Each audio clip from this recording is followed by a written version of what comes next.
All right, if everybody could mute themselves so we have a nice clean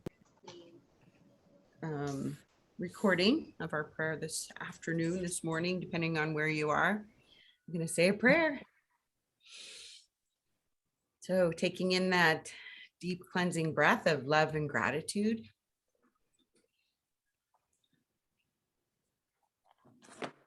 Just resting in that quiet heart space. That space of peace that is available to us always. Grateful for this opportunity to come together, to be the two or more gathered in the name and the nature of love.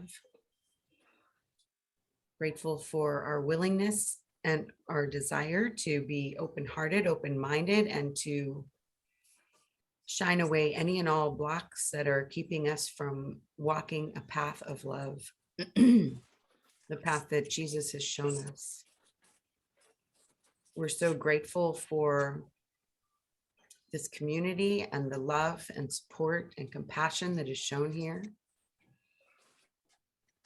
Grateful for our mighty companions, our earthly and heavenly helpers, surrounding and supporting us, leading us and guiding us, showing us the way.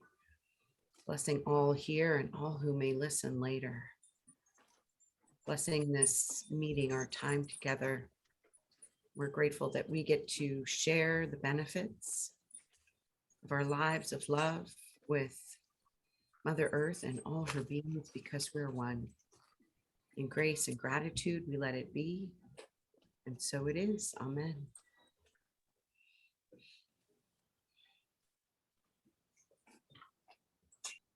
All righty. So we are still in chapter 28. The last section, which is section 7, the Ark of Safety.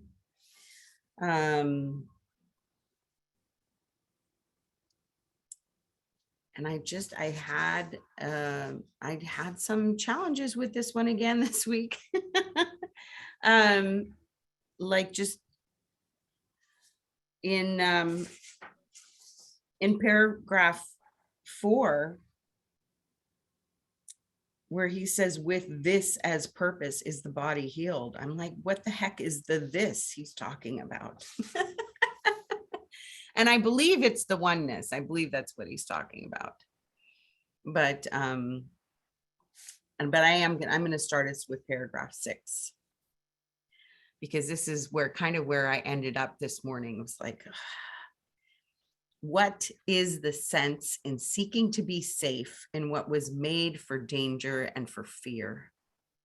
Why burden it with further locks and chains and heavy anchors when its weakness lies not in itself, but in the frailty of the little gap of nothingness whereon it stands? What can be safe that rests upon a shadow? Would you build your home upon what will collapse beneath a feather's weight? And I was feeling so frustrated because I was feeling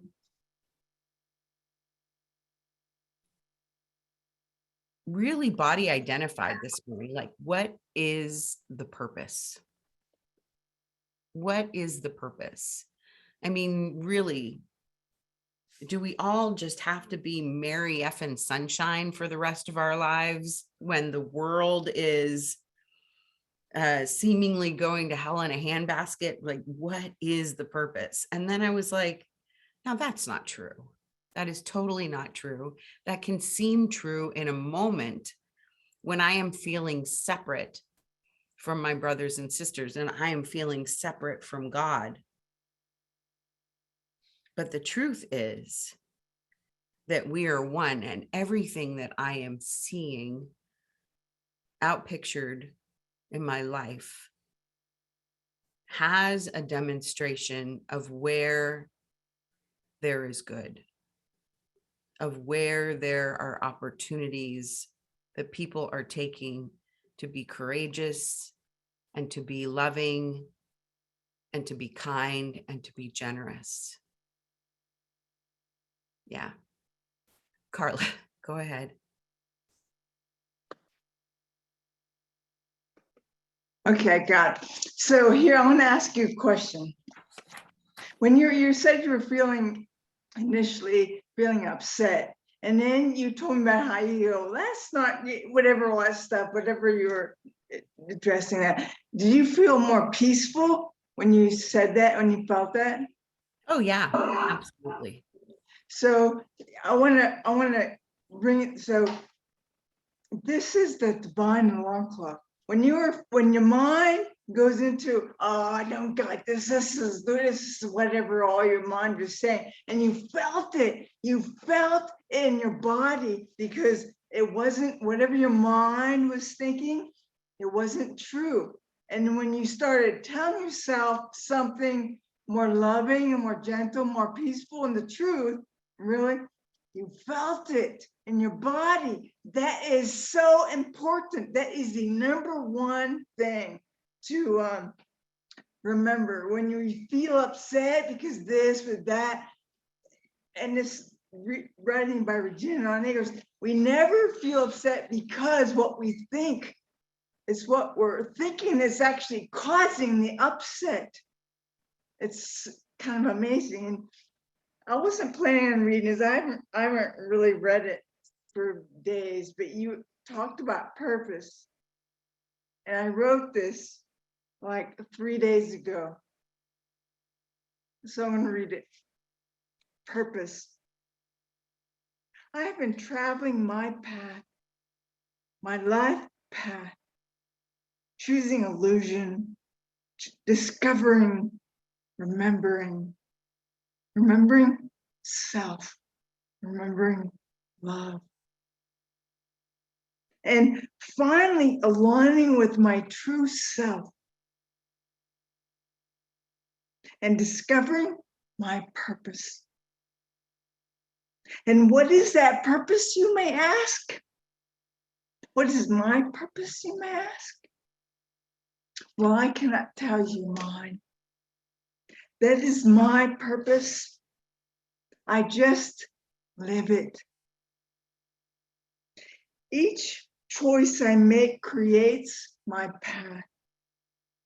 You may see it, that I'm living it, or you may not. You may appreciate me, or you may not. It matters not. You may think that all that matters is my knowing my purpose and living it, and maybe sharing what that is. But that does not matter. The telling of it. Nothing really matters except love. God, life, love does not judge us, does not want us to do this or that, does not want us to do anything. It merely offers a choice, and then we choose. And it offers us a loving choice. That's how we know which is offering. And then allows us to live our choice, whatever we choose.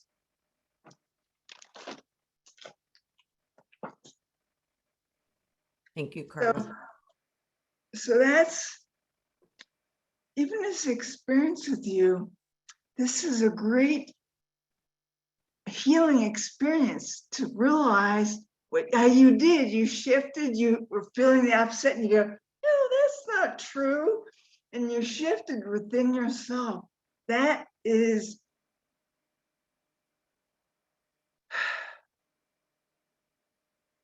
what is that? I guess It's a miracle. this is body's life. It's an opportunity every minute, every experience, every thought to realize, is that a thought I think with God, with love, with truth? Or do I choose again? That's a great teaching. Thank you, Linda. Yeah, thanks, Carla. Yeah, it was a miracle because, like Ernest Holmes has said, the only time it takes to have a miracle is the time it takes to have a realization. And that realization dawned on my mind. So absolutely was a miracle. Yeah. Mary Lee, you're muted, sweetie. Sorry.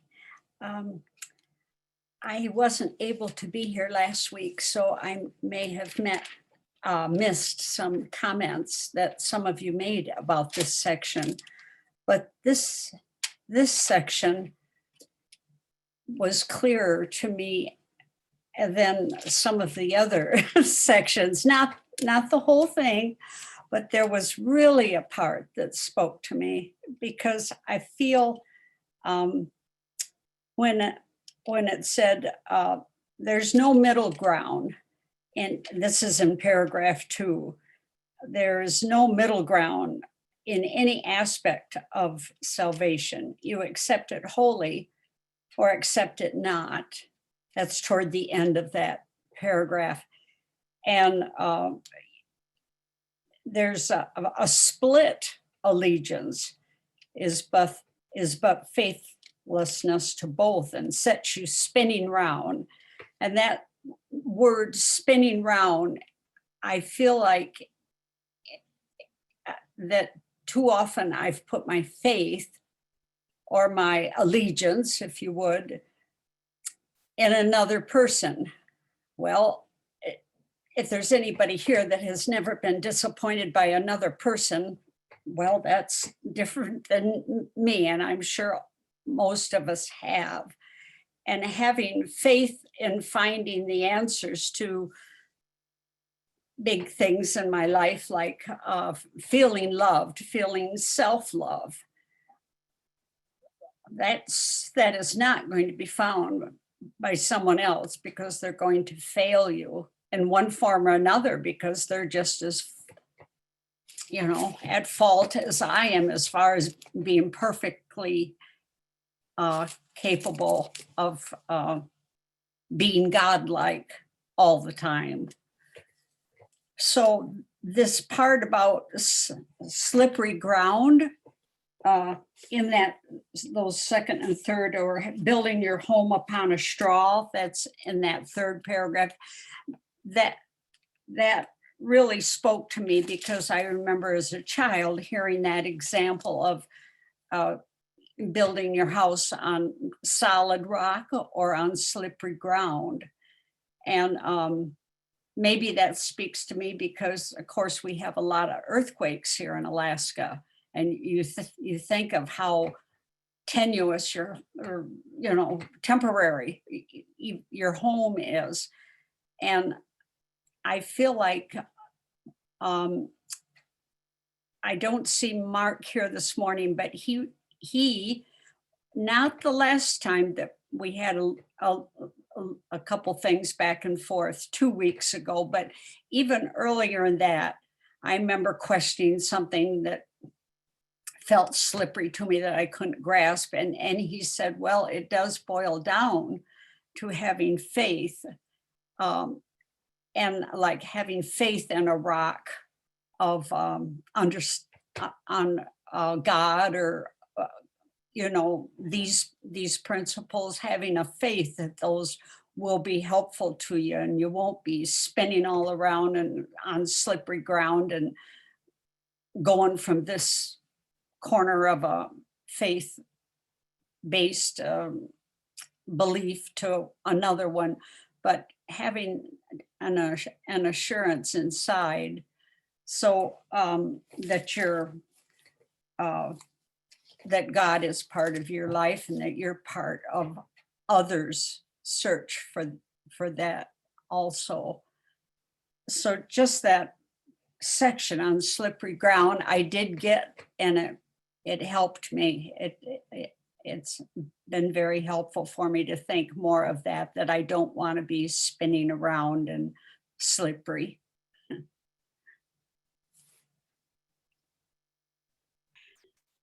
Yeah, that's a great observation, Mary Lee. Thank you for that.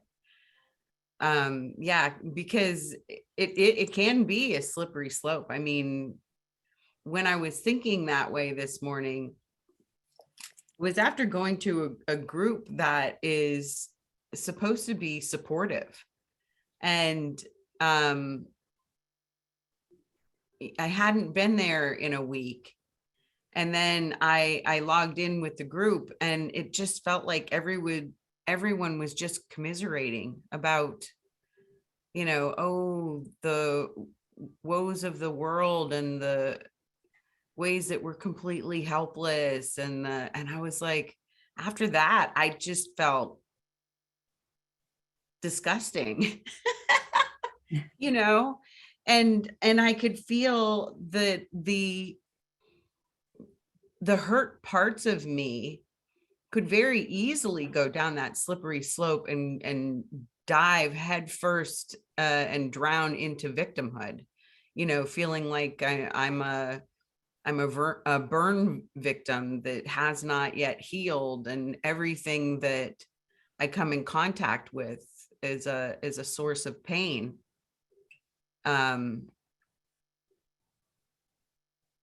But I was grateful to have that awareness that was what came up, because then I could love myself through it and say, okay, what could I do now that is actually a loving choice? And I did some yoga and I felt way better, and then I had some coffee and I did my smoothie, and I'm like, I'm okay. I'm okay. Everything's okay. I'm not in the past. I'm not projecting into the future. I'm right here. All is well. I'm safe. I'm healthy, but it's so interesting how that pattern that I'm sure is from my childhood, because, everybody has like dysfunction in their family. And that is something like we could relate to each other that way. Like, oh, this has been happening to me. It's just horrible. And then the next one has to one up it and like, oh my gosh, you think that's bad? Well, how about this? This is even worse than what you're experiencing. And it's been going on longer. And, and I'm like, whoa, where the hell are we going with this? So, yeah. Yeah. So it's all helpful. It's all helpful. It was helpful for me to notice that and to catch it that quickly and to be able to flip it so quickly. And notice how I just don't have tolerance for that within myself anymore. Like, girl, you need to love yourself when you're there, not be pissed off because you're there. So Carla, go ahead.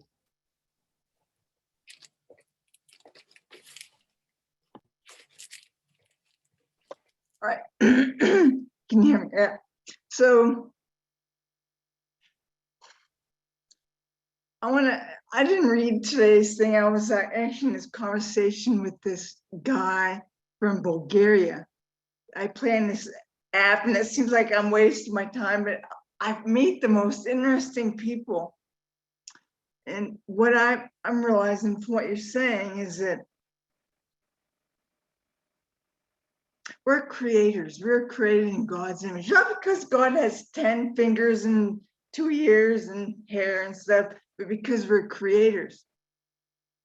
And so I want to say, like, you as a person, but the overall humanity, or whatever we're going to call it, has created an ego that is kind of dysfunctional now. It wasn't supposed to be.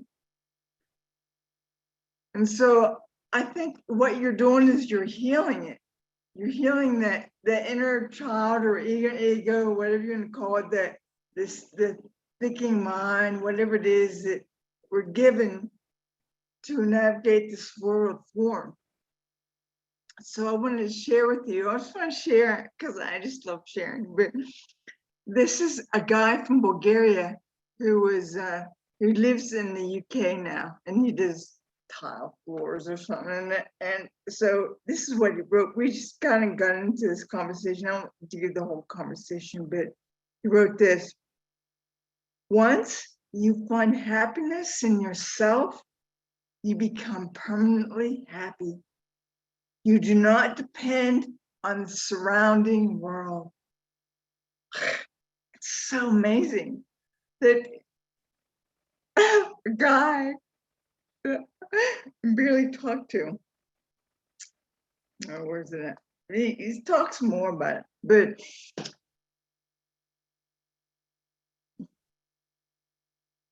he said that he got that way, he got that place in himself or whatever, because he, I don't know, surrender wasn't the word, it was, but that's basically what it is, he surrendered. And that's what I'm learning to do. It's really very challenging because we think, I think, and I think I want this, but it's only the ego that wants. Truth, love allows us to be any way we choose. And that's what the poem was about. I can choose. I have the freedom, free will. I can do whatever I want. God just loves us while we choose and live our choice. But I'm realizing that I'm not my choices. I'm not my thoughts. I am love. And so I've been looking at the thoughts that are offered to me. And I'm becoming more discerning in choosing the thoughts that are loving, that are gentle, that are kind. And because we have, in a sense, this is what I got to, is that we've created this,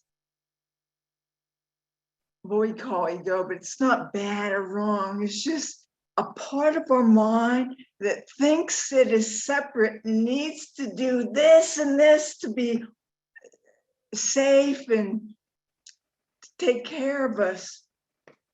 But actually, it's the letting go of that thinking, because we are taken care of. When we believe more in what we don't see than what we do see, we will see what we don't see, and we won't see what we do see. Everybody says it, Jennifer, other teachers, it's in the books, in the way of Masters, in the Course in Miracles, and I'm putting it together. And I'll say I'm learning. I'm more remembering, because we can't change what was created by God. We think something, but it's not true. We're still love, no matter what we choose. We just don't see it in ourselves. And that's what I'm doing. That's what my group is about seeing and sharing. Share the upsets, let it out, let it go, surrender, let it. But it's about, not about, just remembering who we are. So, thanks. Yeah, thank you, Carla. Who else would like to share what they got from our reading this week, or what's going on in their life that they're being able to apply the teachings of A Course in Miracles, or would like to apply the teachings of A Course in Miracles and aren't quite there yet?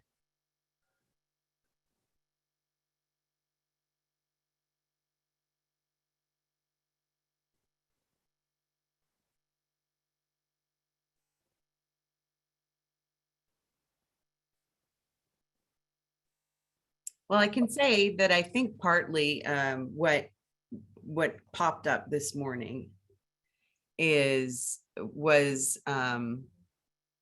preceded in thoughts by the week 5 work that, or week 4 work that I'm doing in the End My Self-Sabotage Challenge.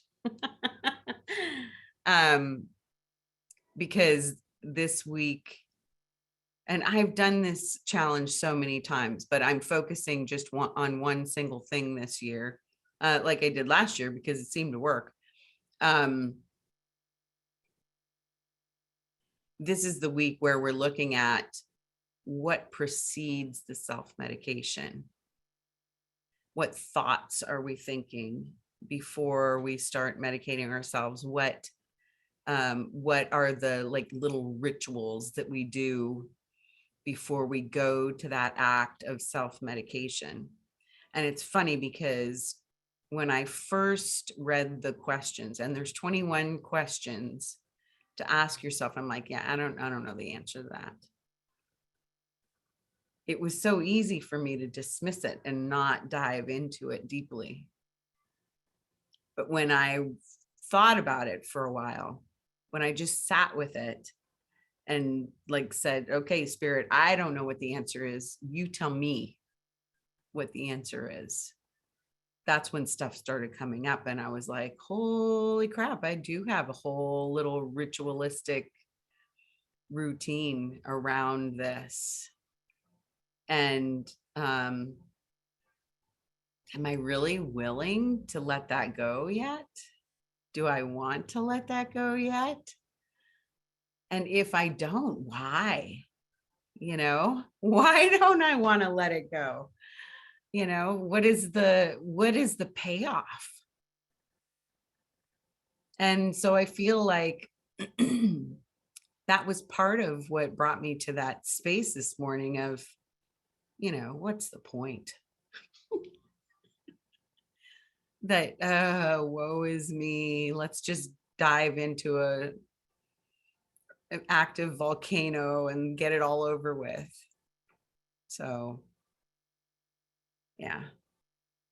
So you know, even though I had a hard time with this reading, I know it was perfect. Yeah. Anybody else like to share? Go ahead, Carol.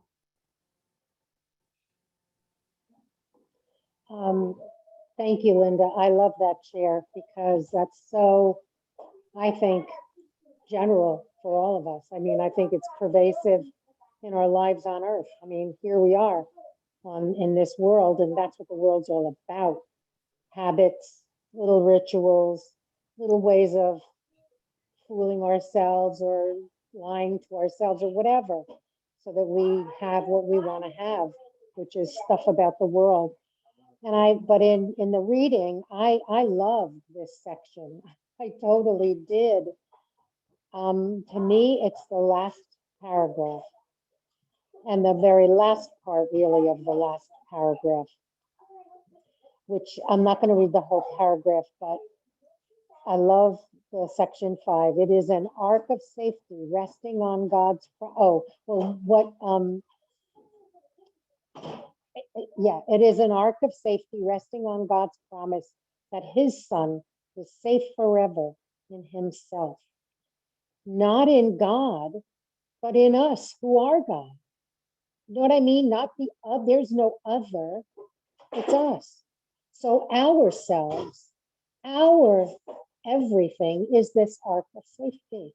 We are the ark of safety.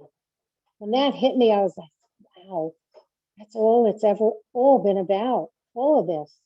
What gap can interpose itself between the safety of this shelter, our home in God, and its source? No gap can interpose itself.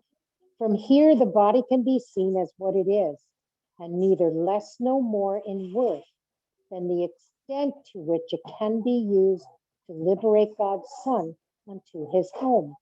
Our body, which if we don't take care of it rightly, we're going to go home faster then we're ready to go. And so there's where, Linda, the whole deal with what we're doing, which is self-sabotaging in whatever way, you're gonna get there faster, but you may not be ready when it happens.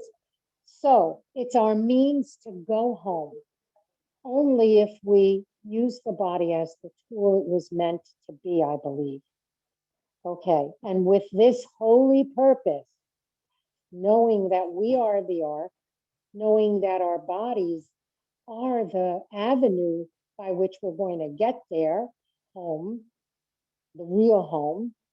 With this purpose, is it made a home of holiness a little while? That's our body. It is a home of holiness for a little while we're here, because it shares your Father's will with you. And so I've learned to speak to my body. I love my body. I appreciate my body. And I tell it so as often as I can and ask it to help me accomplish what it is I need to do on a daily basis. Choose food to eat, whatever it is. And I've learned to just, it's a partner with me in a sense, because that is my means to go home. I'm not ready, I don't think, but when I am, I desire for my body to be as helpful to me as possible, because that's the tool God created to be. And I know Carla has said that often too. But to me, this whole teaching was really summed up in this, and isn't it always the same? We are it. It's all about us. It's all about spirit within us and our housing of spirit, I guess, for this, little time that we're here, and taking care of that house. But there isn't a gap. It sometimes, Jennifer used to confuse me about talking about a gap, but in what we've read, there isn't a gap. There's no separation at all. And that means a lot to me. So I just wanted to share that. I don't know if it's helpful, but that was it for me. I really did like this section a lot. So thanks for letting me Yeah, share. thank you, Carol. Yeah, it was very helpful. It was very helpful. So thank you so much. Because I could feel and see the connection of that wanting to go home, but having a bit of impatience. And it reminded me of like Marianne Williamson's, the quote that is misquoted all the time, where she's talking about how we're afraid of our light, not our darkness. We're afraid of our light, because that means we have to take responsibility. Derwin.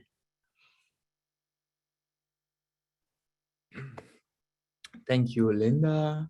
Good afternoon, everybody. Or good morning, indeed. Well, Carol, you recited the paragraph that spoke to me after I heard Linda's just speak, and even Carla. So thank you. I'm not going to repeat it. It's also where the essence lies for me of this chapter. And maybe the entire, not only the section, the entire chapter 28, right? Where we were in previous sections, maybe thinking about the body and the gap and what it really means to us. And we are now realizing that the entire arc of safety is within us. And loved it when you shared. I mean, I'm doing the self and my self-sabotage challenge again for the second time. Loving it. And I mean, not loving it that I enjoy everything that comes up. But, but last week, 2 weeks ago, I shared my ritual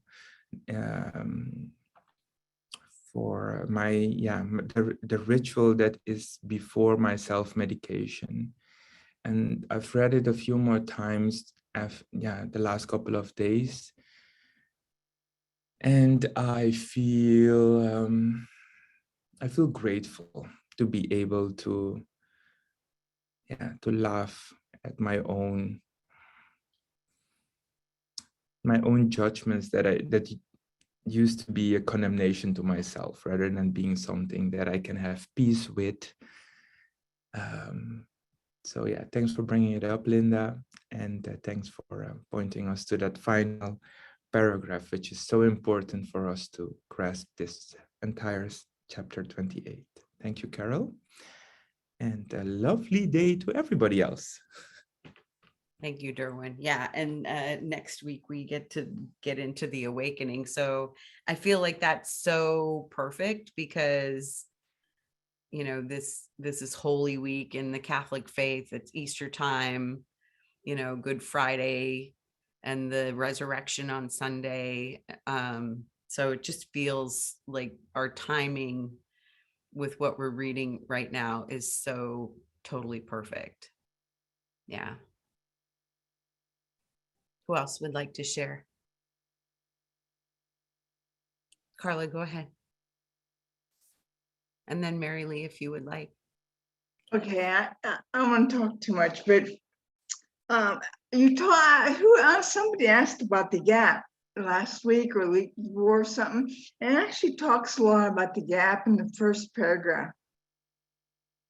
And that's what the poem kind of says. God asks for nothing. That's the very first line, the first paragraph. God asks for nothing, and his son, like him, need ask for nothing, for there is no lack in him. An empty space, a little gap would be a lack. And it's only there that he would want something he is not. So I could go on, the whole paragraph is good, but and I go there, David, I'd lost my water pick and I just can't function. It seems like, because I can't clean my teeth as well. And so he bought me one and it's shit, it's crap. I have to turn it upside down to get the water to come out, and then it gets water all over my shirt. And I got upset, but I'm realizing now it was only because I was believing that, look, we're all creating. And so we're everybody's creating. So it affects, and in a way, a little bit, I don't know how much, but it affects everybody else because we're part of the oneness, right? So when we want something, David's really good at this, to trust that it will happen. And we've been waiting for like years for some things. Why is it not happening? Because I doubt. He does not. I do. So this is what I'm getting at, was when Linda said, who was whatever learning and got something out of this, or something's coming up, that I talk about love, and I talk about being with, the true self, and choosing again, and noticing your thoughts and all that stuff. But do I do it all the time? No, I don't do it all the time, but I'm doing it better every day. And the more I talk about it and read about it and focus on it, I get a little bit better. So I just want to encourage everybody. Everybody's here is just wonderful. And if you think you're not doing it, who is that thinking that? That's not love. It's not kind. It's not you. It's the ego, false ego self trying to tell you, distract you from the truth. You're here. Everybody's here that's here. You are interested. You are doing it. You are walking your path. So I believe it and I trust it. So that's all I wanted to say.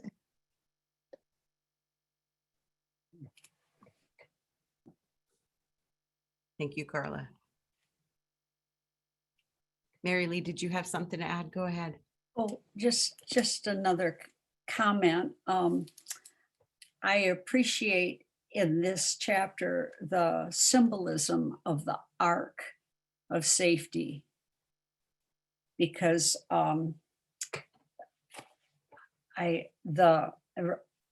relating to the Ark of the Old Testament being, you know, an Ark of Safety at a time when that story tells us about people that went to the Ark and, you know, trusted God and so forth. That is of an Old Testament teaching, but that symbolism of an Ark not being slippery ground, I just thought that was an interesting symbol to use for this particular chapter. And yes, it was me that, I don't know, more than a month ago or something, talked about the gap, and I maybe sounded, well, I'm sure I was frustrated that what is the gap that they're talking about there. And now gradually I'm getting more of an understanding. And then again, at the bottom of that third paragraph, the body can be made a home like this because it lacks foundation in the truth. And yet because it does, it can be seen as not your home, but merely as an aid to help you reach the home where God abides. That symbolism works for me in this passage. Yeah, thank you, Mary Lee. Yeah, that's, I love the symbolism here too, because you know, just remembering those passages about the Ark in the Old Testament, and the, you know, how there was the promise with the rainbow and the hope with the dove and the olive branch, like that is always there for us to see it if we're willing to see it. And sometimes it feels like somebody's got to like completely pry our eyeballs open to see it. But it's just that little willingness. That little willingness is all it takes. Go ahead, Mary. And if I could just add to when you were talking about the group that you were in the presence of, and a lot of negativity began to be talked about instead of what we're talking about today. I certainly know that I've been fooled in the past to be in the company of persons that are not helping, not helping me appreciate who I am and what I'm here on this earth. And, you know, it's like throwing a good apple in the, you know, it just doesn't work to be among those that bring you down rather than uplift you and help you in life. We've all rubbed shoulders with people that do not help us feel better about ourselves or life. And it's just, when you said that, it sounded like you rather weren't wanting to stay in that space for very long with those that are complaining and bringing up. I mean, it's just really important, I think, in our daily lives, who we associate with. Yeah. On a daily basis. Yeah, absolutely. Yeah, and I can take responsibility for that. You know, I can see that what I have noticed is over the past few weeks, I'm sleeping in a little bit later than I normally do, which is not my preference, but I haven't been falling asleep as early as I normally would like either. And because I have like 3 things during the week that can keep me up later than I normally would go to bed, like there's this pattern that has been happening, and I know that this pattern isn't going to happen continuously, that there's going to be a point where that ends and I can get back to, you know, being asleep by 10 and waking up at 5 or 6 and having that start to my day so that I have that foundation before I do anything else or join with anyone else. So it was interesting for me to see that too, because normally I would hear that and I would be the voice of, well, that may be true, but then there's this, you know, then there's this. And I hadn't been awake long enough to have that perspective yet. I hadn't already done my meditation and my Course in Miracles reading and reading Jennifer's blog. And, you know, so my foundation was easily triggered by the feather. So yeah, it's just interesting to see. And to notice, yeah, I kind of have a preference, and my preference is to spend some time in quiet in the morning, to do things that are contemplative and feel supportive to the life that I would like to lead, and to have that divine alarm clock that's going, yeah, I don't think you want to do that anymore. I don't think you want to go there anymore. You know, if they miss me because I am the Mary Sunshine in the group, then maybe they'll come seek me out instead of, you know, me hanging out with them. We'll see. We'll see what happens. But, and I know no matter whatever it is that happens, that it's for my good and the good of all of them. So, yeah. But I'm, you know, I feel like too, it's another part of the work that I've been doing in my self-sabotage challenge again this year. And my willingness to look at, where am I not supporting myself? Where am I not loving myself? And how can I align myself with those things that lift my vibration more often than not?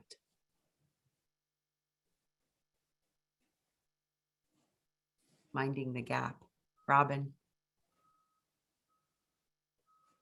Hello, everyone. I've just loved all the wisdom and it flowing so beautifully, and raising our energies right now. And Linda, I want to say thank you so much, because what's coming up for me is how familiar the words to nurture myself. I know this. The first thing is like putting the mask on and being gentle and kind.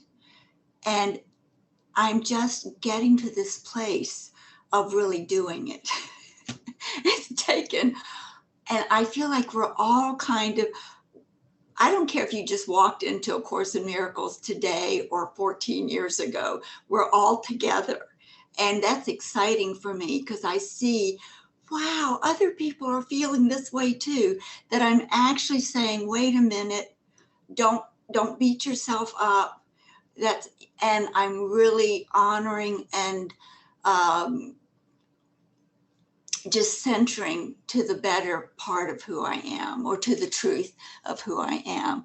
So I just love that you were able to do that. And the more we can wake up, and we wake up when we wake up, you know, whether it takes a minute or a day or whatever, but that we are waking up. And for me, I use the symbol of centering, you know, that just brings that alert awareness. And so something I notice in all my learnings that they're so familiar and I'm so used to them. And I'm like, but now I'm really wanting to live them and walk them. And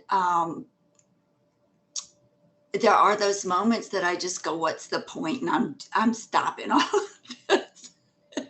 So it's so nice for me to hear you say that. And I know that I'm on the path because every day I'm reading the text, I'm doing the lessons, I'm coming to the groups, you know, and it's the community just raises my energy and my awareness. And I'm telling you, I'm in some groups where we feel like we're soaring, and they're tiny ones. And I have this pattern of, this is why I don't speak up. If it's over 4 people, I'm going to clam up. And I want to get over that. I do not like, it's a long time pattern. And I know in spirit there is no small or large, but I can feel my made up, I'm in this big group, don't say anything.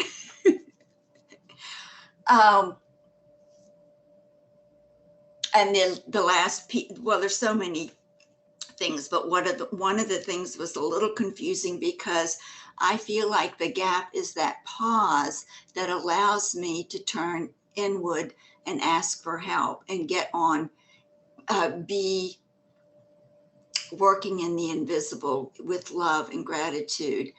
And when I read this, I'm like, why are they putting the gap down? I use that, but it's in the illusion. And I can see after listening to you all, because I'm like, I need that pause.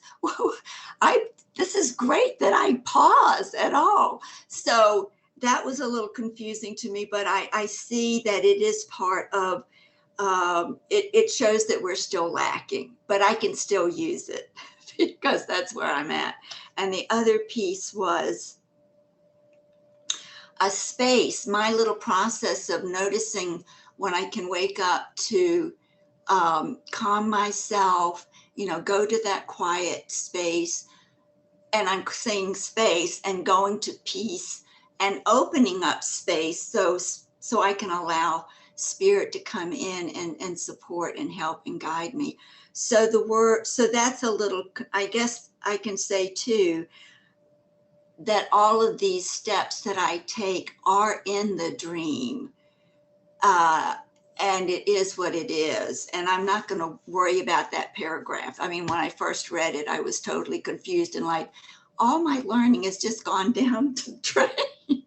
So, but I think I'm back on track. And the last thing I've noticed, or what I've learned in the familiarity, is that we're always being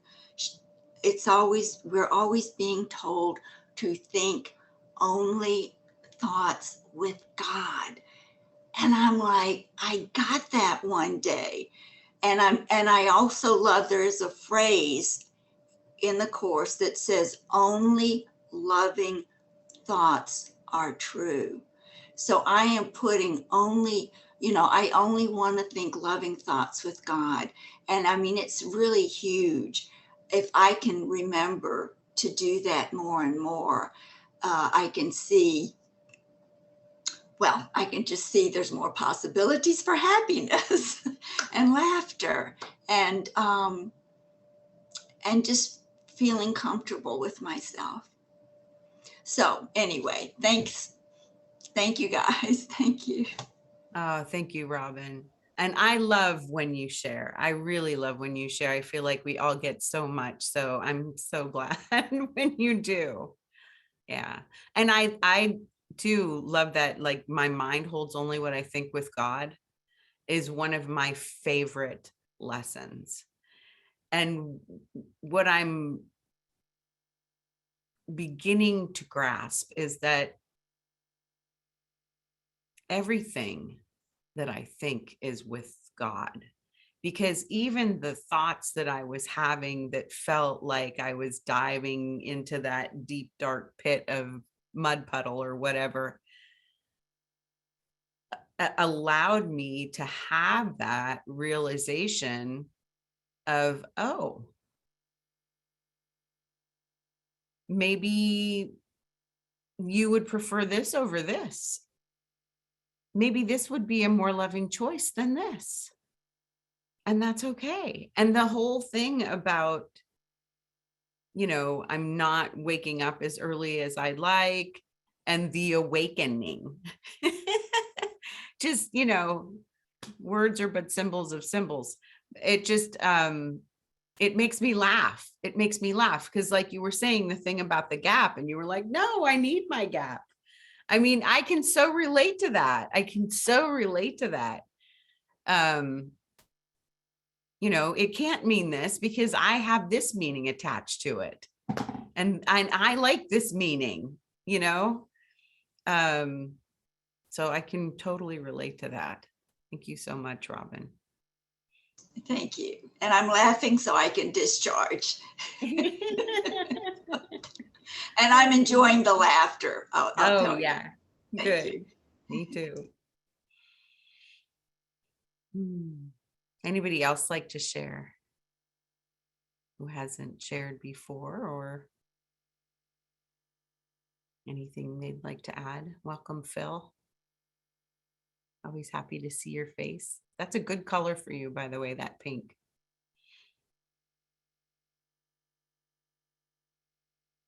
Thanks, Linda. And Yeah. thanks, everyone. I know I'm late and it will continue for next 3 weeks. And after that, my work will be done. And Yeah. I wanted to also say about that,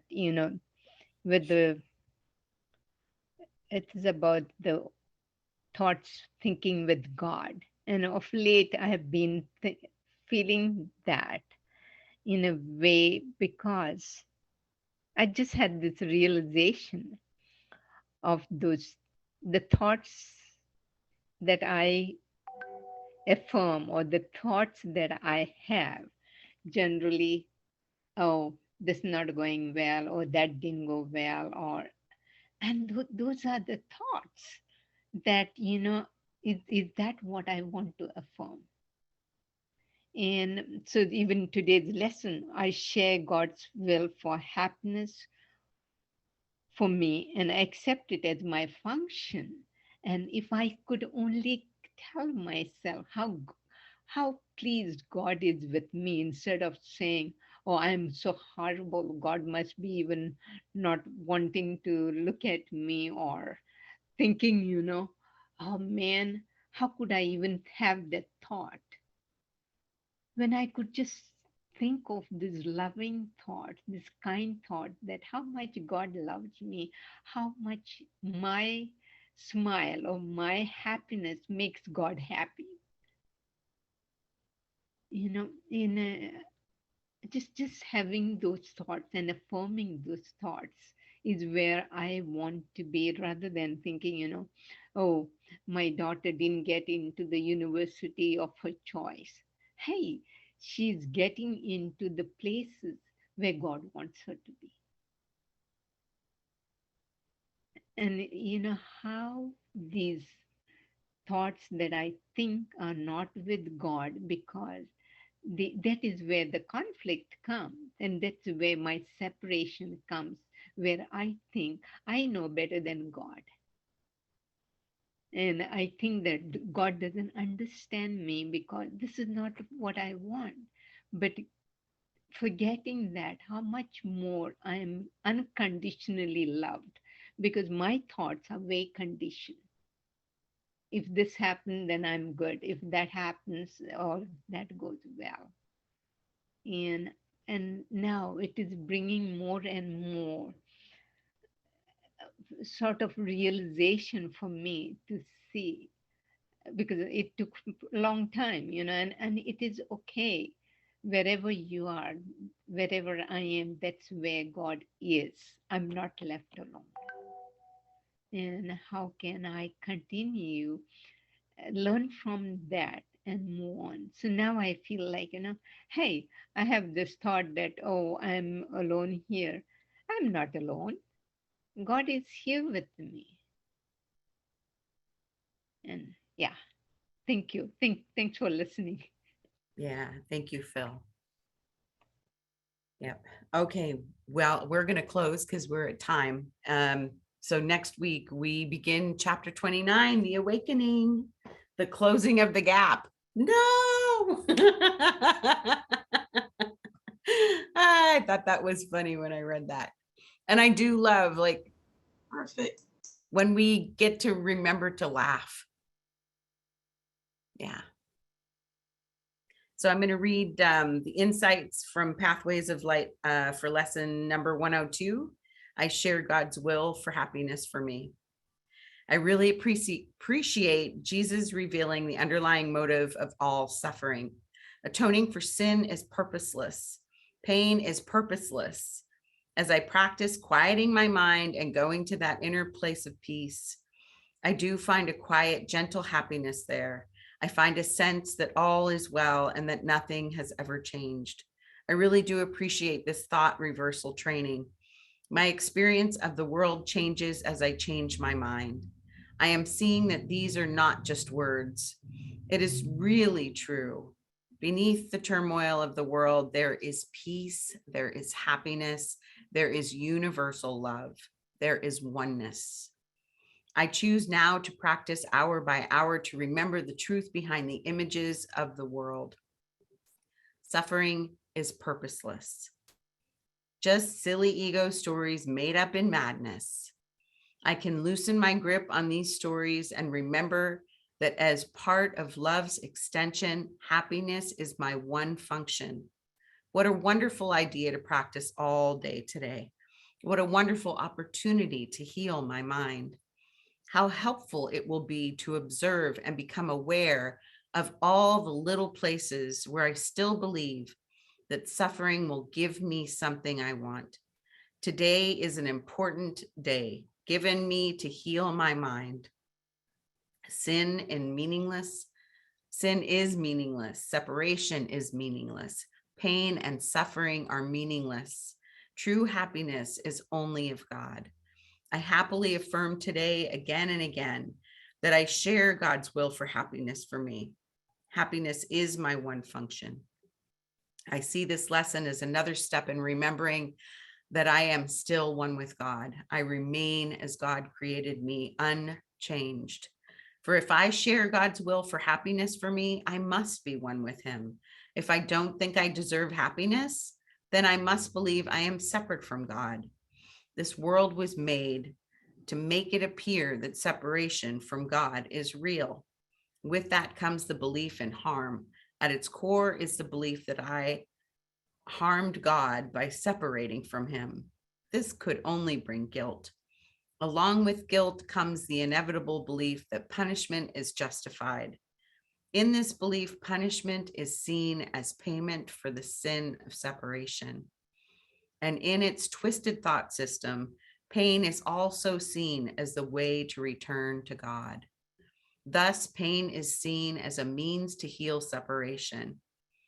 Yet it is impossible that what reinforces the belief in separation, making it seem more real, could be the means to heal separation.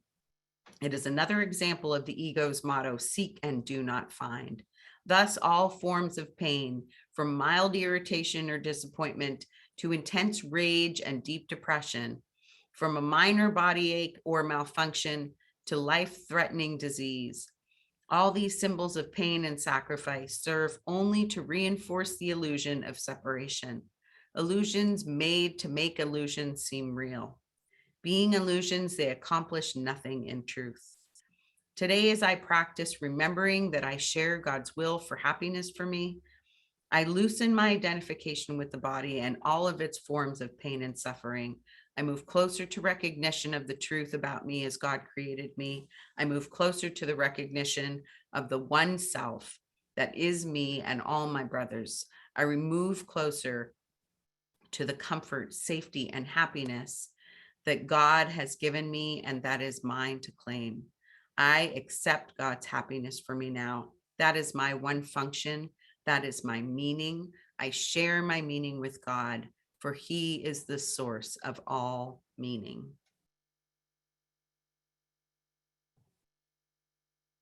Thank you, everybody. See y'all next week. Bye-bye. Mwah. Have a good week. Bye for Bye, now. everyone. Bye, Linda. Bye.